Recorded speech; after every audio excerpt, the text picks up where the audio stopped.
So because by design Echo is an offline business, right? So while we leverage technology, but we are an offline business, we have to go and interact with the retail outlet. We have to interact with the distributors, on the ground. So when we have to move out of Delhi, it requires us to create that channel. It requires for us to go and communicate to these guys, right? And you need that threshold amount of people in all those new geographies to be able to set up this channel, serve this channel, and manage them,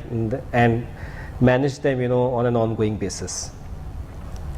And we have tried multiple models. For example, in a geography like Bihar, a state like Bihar, we actually established an office and we had a large team. Whereas in geographies like UP, Maharashtra, we have managed only with 1 or 2 people at the most. We tried various models, and we realized that when the whole team sits out of Delhi, people there are not able to really create the kind of output that you would want them to create. Of course, therefore the success rate in other geographies has not been in proportion to the expectations. Yeah, it's actually, it's not a puzzle we've been able to solve. So for instance, Mumbai, in Delhi, what's worked for us is we were the first ones. So we've in a manner, the first ones, we kind of had a great uptake. We maintained that. And we have been growing as well, but that's because we've had a solid foundation. But in the case of Mumbai, we are going to be one of the late entrants. I mean, almost all of our competitors are there. And we've also been trying to get there for the past few months. But we've really not successfully managed to do that. Because the other thing is that we were experimenting with a new sort of a distribution network in Mumbai. So in Delhi, it was when we started, it was completely company owned. In the sense, not to the retail point, but we had a fairly large sales team, and the sales team was directly interacting with the distributors, etc.